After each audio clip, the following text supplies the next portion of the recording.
सुरभि, मुझे बहुत मारा है आशुतोष ने। आज भी अब तुम ही बताओ, मैं क्या करूं? मेरे पास कोई और रास्ता भी नहीं है। मैं अपनी जिंदगी से इस कदर तंग आ चुकी हूं कि जी में आता है कि खुद को खत्म कर लूं। अब तुम ही बताओ कि हम औरतों की जिंदगी में क्या यही सब लिखा है कि हम सारी जिंदगी अपने पति की मार खाती रहे? मुझे रोज रोज यूं तुम्हारे घर आना अच्छा नहीं लगता।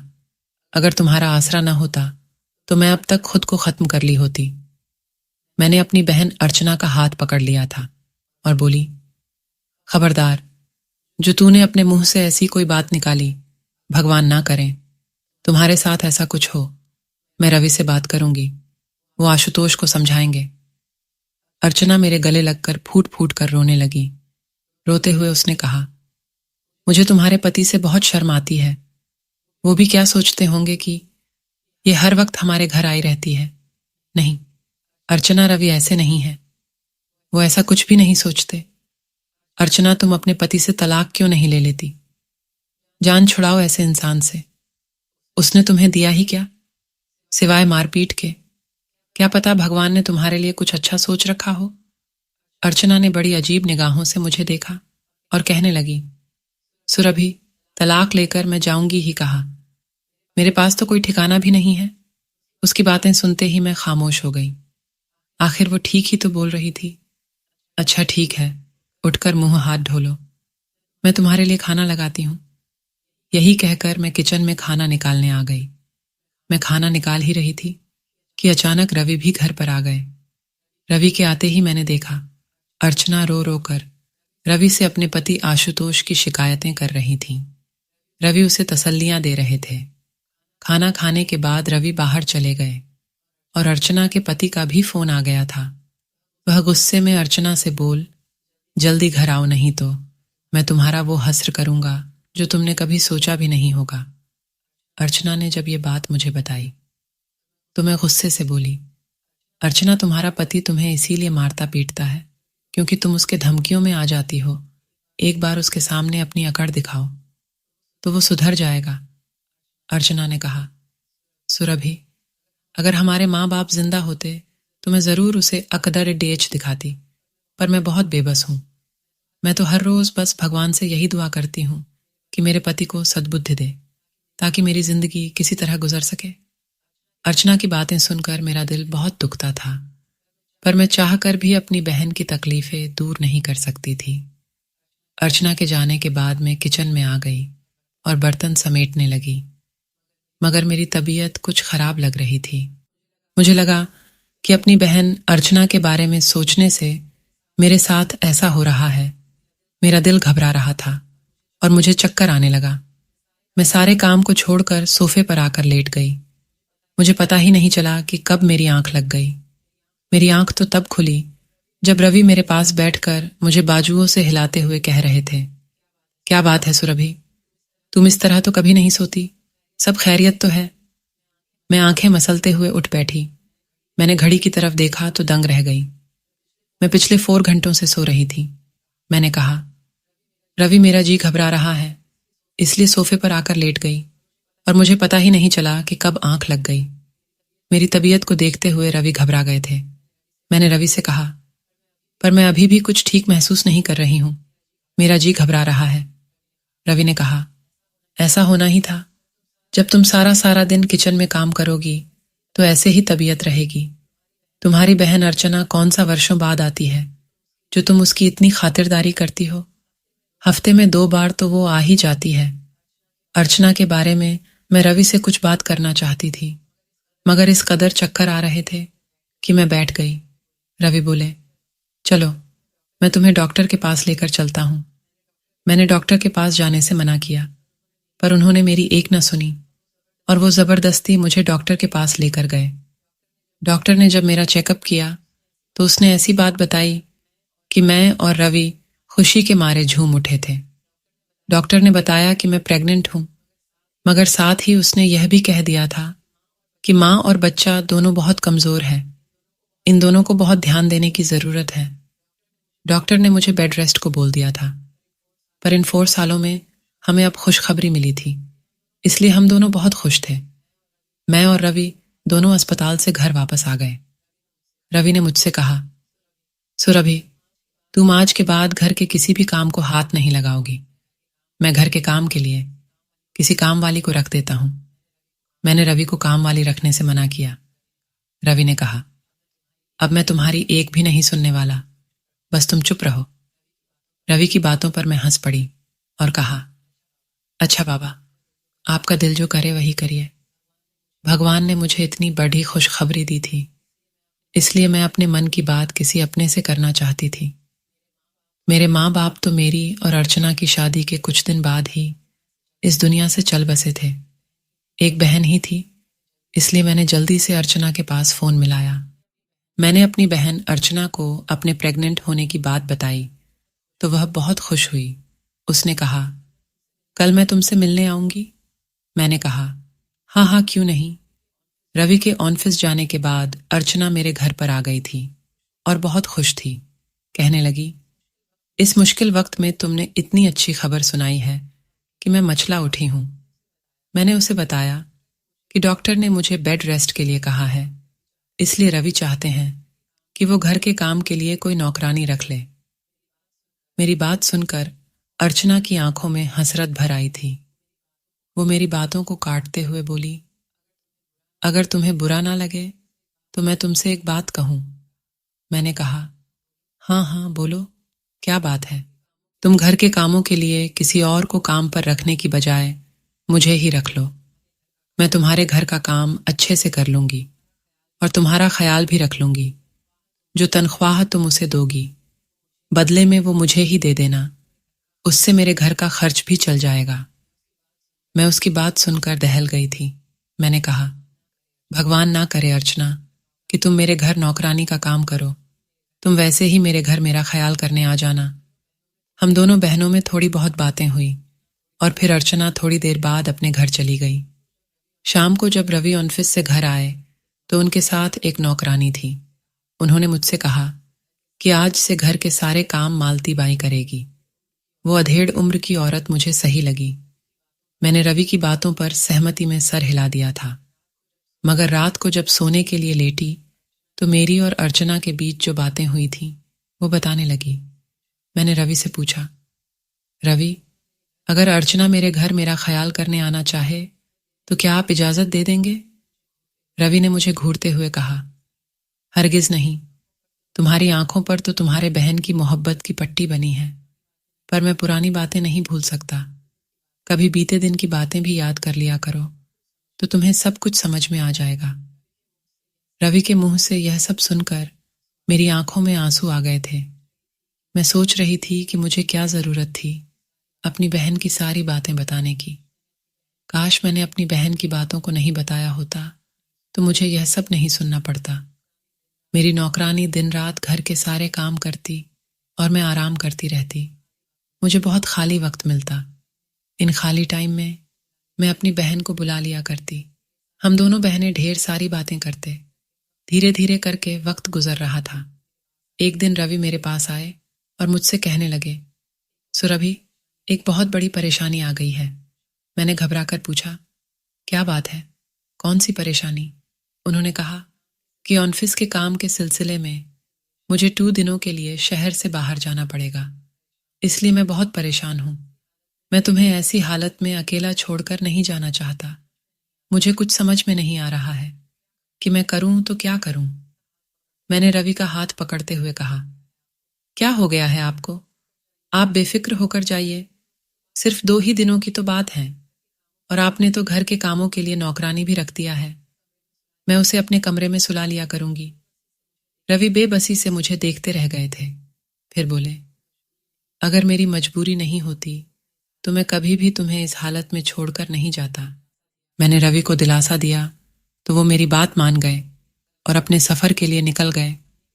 रवि के जाने के बाद मैं सोचने लगी कि काश अर्चना मुझसे मिलने आ जाती तो बहुत अच्छा होता। पूरा दिन मैं अर्चना का इंतजार करते ही रह गई, पर वह नहीं आई। लेकिन शाम के वक्त मेरी नौकरानी ने मुझसे कहा कि मैम साहब, आपसे मिलने आपकी बहन अर्चना आई है। अर्चना का नाम सुनते ही मैं खुश हो गई। मैंने कहा कि उसे अंदर भेज दो। अर्चना जब मेरे पास मुझसे मिलने आई तो उसकी हालत देखकर मैं हैरान थी। उसके चेहरे पर जगह जगह चोट के निशान लगे थे और उसके बाल भी बिखरे थे। वो मुझसे रो रो कर कहने लगी, सुरभि मैं बहुत परेशान हूं। मेरा घर अब टूटने से तू ही बचा सकती है। मेरे पति ने आज मुझे बहुत मारा और बोला कि अब मैं तुम्हें छोड़ दूंगा, मैं तुम्हें तलाक दे दूंगा। ऐसे कठिन समय में मैं किसका सहारा लूं? माँ बाप तो है ही नहीं, इसलिए मैं तुम्हारे पास आ गई कि अब तू ही मेरे पति को समझा। मैंने कहा, हाँ हाँ क्यों नहीं, पर रात होने वाली है, कल चलेंगे। मेरी बात सुनते ही वो रोने लगी। उसने कहा, नहीं आज ही चलते हैं, क्योंकि अगर आज इसका फैसला नहीं हुआ तो अब मैं उसके साथ नहीं रह सकती। अपनी बहन की हालत देखकर मुझे रहा नहीं गया। मैंने कहा, ठीक है चलते हैं। मैंने एक ऑटो रिक्शा बुलाया और हम दोनों बहनें अर्चना के घर के लिए निकल गए। जब मैं उसके घर पहुंची तो वो मुझे एक कमरे की तरफ लेकर गई। उसने कहा, मेरे पति इसी कमरे में हैं, अब तू ही उन्हें समझा सकती है। मैंने कहा, हाँ हाँ तू फिक्र मत कर, मुझसे जितना बन पड़ेगा मैं कोशिश करूंगी। मैं जैसे ही उस कमरे के दरवाजे के पास गई, अर्चना ने धक्का देकर मुझे उस कमरे में ढकेल दिया और दरवाजे की कुंडी बाहर से लगा दी। ये सब देखकर तो मैं हैरान रह गई। अभी मैं कुछ सोच समझ न सकी थी कि मैंने कुछ ऐसा देखा जिसे देखकर मेरे रोंगटे खड़े हो गए, क्योंकि कमरे के अंदर लाल मेरे आंखों से आंसू बहते चले जा रहे थे। मैं आज से 4 बरस पीछे चली गई, क्योंकि 4 बरस पहले भी मेरे साथ कुछ ऐसा ही हुआ था। मैं कमरे में बंद थी और रो रो कर अपनी माँ को बुला रही थी। माँ जब कमरे के बाहर आई तो मुझसे कहने लगी, सुरभि आज तुमने जो गुनाह किया है, हम लोग कहीं मुंह दिखाने के काबिल नहीं बचे हैं। मैं तुम्हारे बाप को क्या बताऊंगी? मैंने कहा, माँ मेरी गलती इतनी भी बड़ी नहीं है, आप मेरी बात समझने की कोशिश करें। माँ ने कहा, बकवास बंद करो सुरभि, और इसके आगे अब एक लफ्ज भी मत बोलना, क्योंकि तुम्हारे पापा घर पर आ गए हैं, तुम्हारी आवाज नहीं आनी चाहिए। मैं डरी सहमी थी, इसलिए मैं चुप हो गई। पापा जब घर आए तो आते ही हम दोनों बहनों को पूछने लगे। तभी मुझे अर्चना की आवाज सुनाई दी। अर्चना और मैं दोनों जुड़वा बहनें थीं। अर्चना पापा के पास जाकर बैठ गई और कहने लगी, क्या हुआ पापा? मैं तो यहां हूं। पापा ने कहा, हाँ पर सुरभि कहां पर है? अर्चना ने कहा, मत लीजिए उसका नाम, उसने आपकी इज्जत को खराब करने में कोई कसर नहीं छोड़ा है। तभी माँ की आवाज आई। उन्होंने कहा, चुप करो अर्चना, जाओ पापा के लिए खाना लाओ। पापा ने कहा, नहीं मैं खाना नहीं खाऊंगा। क्या बात है अर्चना, पहले पूरी बात बताओ। मैं कमरे में बैठी ये सारी बातें सुनकर थर थर कांपने लगी। अर्चना ने कहा, पापा मैंने सुरभि को रंगे हाथों पकड़ लिया है। जो गुनाह उसने किया है वह माफी के काबिल नहीं।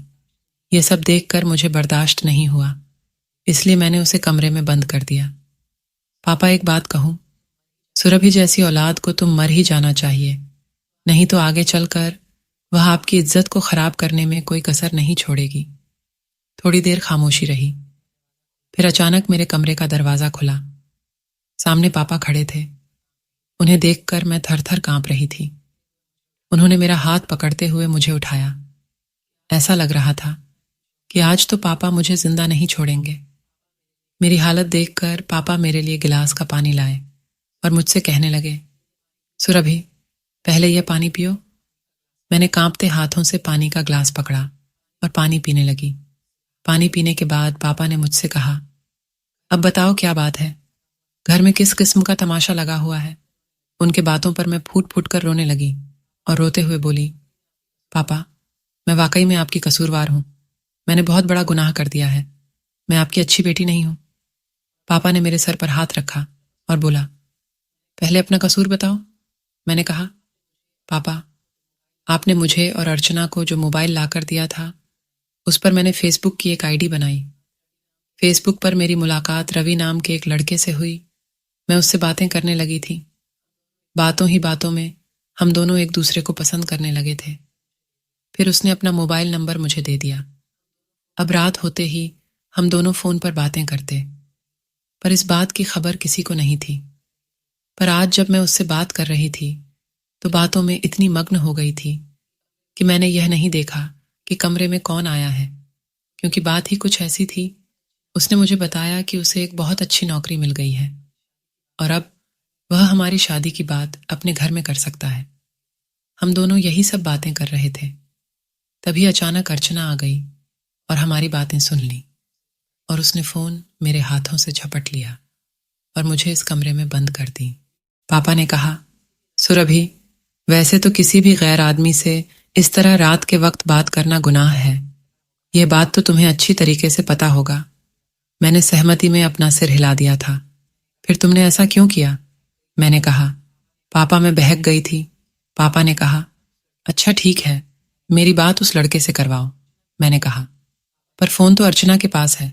पापा ने कहा, ठीक है, जाओ फोन लेकर आओ। मैं कमरे से बाहर गई और अर्चना से कहा, मुझे मोबाइल दो। अर्चना ने कहा, मुंह तोड़ दूंगी तुम्हारा अगर फिर से तुमने मोबाइल का नाम लिया तो। मैंने कहा, मोबाइल मैंने ही पापा मांग रहे हैं। मेरी बातें सुनकर वो दंग रह गई। फिर बड़ी मुश्किल से उसने मोबाइल मेरे हाथ में पकड़ा दिया। मैंने रवि का नंबर मिलाया और बोली, मेरे पापा तुमसे बात करना चाहते हैं। पापा और रवि दोनों एक दूसरे से बात करने लगे। पापा ने कहा, बेटा, मुझे पता चला है कि तुम और सुरभि एक दूसरे को पसंद करते हो। उधर से रवि ने क्या बोला मुझे नहीं समझ में आया। पापा ने फोन रख दिया और मुझसे कहा कि वो लड़का तुमसे शादी करना चाहता है और अगले 1-2 दिनों में उसके घर वाले तुम्हें देखने हमारे घर आने वाले हैं। पापा की बात सुनकर तो मेरी खुशी की इंतहा ना रही। मैं बहुत खुश थी। पापा मुझे कमरे से बाहर लेकर आए और हम साथ बैठकर खाना खाए। खाना खाते वक्त पापा ने माँ को भी ये बात बताई कि कल लड़के वाले सुरभि को देखने आने वाले हैं। पापा की बात सुनकर माँ बहुत खुश हुई, पर मैंने देखा अर्चना के चेहरे की रंगत उड़ गई। वो मुझे घूर रही थी। अगले दिन बड़ी सी गाड़ी हमारे घर के सामने आकर रुकी थी। मोहल्ले वाले देखकर दंग रह गए थे। मैं तो खुद ही रवि के घर वालों का रहन सहन देखकर दंग थी। वह बहुत ही अच्छे लोग थे। रवि के घर वाले मेरे पापा और मेरी माँ दोनों को बहुत पसंद आए और इस तरह मेरा और रवि का रिश्ता तय हो गया। पर अर्चना तो मेरी दुश्मन बन गई थी। उसने हर मुमकिन कोशिश की थी कि मेरा यह रिश्ता ना हो। उसने रास्ते में बहुत रोड़े अटकाए थे, पर अर्चना की हर कोशिश नाकाम हो गई। कुछ दिन बाद मेरी और रवि की शादी बड़े धूमधाम से हुई और मैं दुल्हन बनकर रवि के घर आ गई। रवि बहुत अच्छे थे। मैं उनके साथ बहुत खुश थी। कुछ दिन बाद पापा ने अर्चना की भी शादी तय कर दी। अर्चना का ससुराल मेरे ससुराल के कुछ ही दूरी पर था और उसकी भी शादी हो गई। पर जो कुछ भी मेरे साथ अर्चना ने किया था, मैंने अर्चना से सारे नाते रिश्ते तोड़ दिए थे। पर माँ बाप के गुजरने के बाद एक दिन अचानक अर्चना मेरे घर आ गई और उसने बीते दिनों की गलतियों का मुझसे माफी मांगने लगी और मैंने भी अपना दिल बडेढ़ा करके उसे माफ कर दिया था। अब अर्चना अक्सर ही हमारे घर आया करती थी। वह मुझे बताती कि उसका पति अच्छा इंसान नहीं है। वह एक शराबी है और उसे मारता पीटता रहता है। उसके दुख को सुनकर मैं भी दुखी हो जाती थी।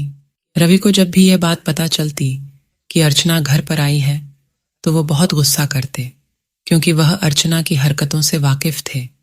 वह मुझे समझाते हुए कहते, सुरभि, तुम्हारी बहन अभी भी बदली नहीं है। वह वैसी की वैसी ही है। इस बात पर मैं उनसे कहती कि नहीं, अब वह बदल गई। आप बेवजह बीती हुई बातों को अपने दिल पर लेकर बैठे हैं, मगर आज जब अर्चना ने मुझे फिर से अंधेरे कमरे में बंद कर दिया तब मुझे यकीन हुआ सच बात है। रवि सच कहते थे। वह वाकई में नहीं बदली थी। मेरी नजर कमरे के दीवार पर पड़ी तो दीवार पर लाल रंगों से लिखा था, आज की रात तुम मेरे पति की दुल्हन बन जाओ। यह सब देखकर तो मैं थर थर कांपने लगी।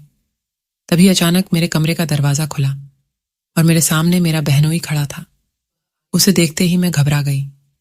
वह आगे बढ़ा, मेरे सर पर हाथ रखते हुए कहने लगा, सुरभि, तुम्हें घबराने की जरूरत नहीं। चलो आओ, मैं तुम्हें तुम्हारे घर पर छोड़ देता हूं। उनकी बातों से मुझे हैरत हुई। मैंने एक लंबी गहरी सांस ली और फिर कहा, मैं आप पर कैसे यकीन करूं? आपने तो मेरी बहन की जिंदगी बर्बाद करके रख दी है। उन्होंने एक लंबी गहरी सांस ली और फिर कहा, सुरभि, जिंदगी तो मेरी अर्चना ने तबाह करके रख दी है। वह हर वक्त मुझ पर झूठे इल्जाम लगाती है। मैंने आज तक उस पर कभी हाथ नहीं उठाया। शायद वो मेरे साथ रहना ही नहीं चाहती है। अपने बहनोई आशुतोष की बातें सुनकर तो मैं हैरान हो गई। उन्होंने कहा कि जब आज मैं घर आया तो वो मुझसे कहने लगी, मैं तुम्हारे लिए एक तोहफा रखी हूं, जाओ जाकर कमरे में देख लो। मुझे कुछ समझ में नहीं आया तो मैं कमरे में आ गया, पर तुम्हें देखा तो हैरान था। मुझे समझ में आ गया था। मैं तो कभी सपने में भी नहीं सोच सकता कि अर्चना अपनी बहन के साथ ऐसा कर सकती है। वह किसी की नहीं है। मुझे मेरा बहनोई आशुतोष घर लेकर आया था, पर घर आते ही सामने का मंजर देख मेरे पैरों तले से जमीन खिसक गई, क्योंकि मेरी बहन मेरे पति को बहलाने की कोशिश कर रही थी। जब अर्चना की नजर हम पर पड़ी तो वह घबरा गई। रवि मुझे देखते ही मेरे पास आकर घबराकर पूछने लगे, तुम कहां पर चली गई थी? रवि के बातों का जवाब मेरे बहनोई ने दिया था। ये सब जानने के बाद रवि ने मुझसे कहा, सुरभि, मैंने तुम्हें बहुत समझाया कि अपनी बहन से दूर रहा करो, पर तुम्हें कुछ समझ में नहीं आता था। तुम तो बहन की प्यार में पागल थी। सुरभि, मैं तुम्हें बताना नहीं चाहता था, क्योंकि मुझे लग रहा था कि क्या पता तुम मेरी बातों पर विश्वास करोगी भी कि नहीं, पर आज बता रहा हूं। तुम्हारी बहन अर्चना जब भी मुझसे अकेले मिलती, वो मुझे तुम्हारे खिलाफ भड़काने की कोशिश करती। पर सुरभि, मुझे तुम पर खुद से भी ज्यादा विश्वास था, और तुम्हें यह लग रहा होगा कि मैं इतना जल्दी कैसे वापस आ गया। मैं तो दूसरे शहर जा रहा था। हाँ, पर अचानक जिस काम के लिए मैं जा रहा था वो काम अगले महीने होगा, इसलिए मुझे वापस आना पड़ा। सुरभि, तुम्हारी बहन तुमसे नफरत करती है। वह तुम्हें मेरी नज़रों में गिराकर मुझसे शादी करना चाहती है, क्योंकि उसकी नज़र मुझसे ज्यादा मेरे पैसों पर है। इसीलिए आज इसने यह सारा नाटक रचा है। आज अर्चना की सच्चाई सबके सामने आ गई थी। मेरे बहनोई भी आज अर्चना को छोड़कर चले गए थे। उन्होंने कहा था कि अब मैं इसके साथ नहीं रह सकता, मैं इसे तलाक दे दूंगा। अर्चना रोते हुए मेरे कदमों में गिर गई, पर मैं उसकी सच्चाई जान गई थी और मैंने भी उसे अपने घर से निकाल दिया। दोस्तों, वीडियो कैसा लगा कमेंट करके ज़रूर बताना, और हाँ, लाइक, चैनल को सब्सक्राइब ज़रूर करना। दोस्तों, मेरे भाई के चैनल को भी सब्सक्राइब कर देना, लिंक डिस्क्रिप्शन में है।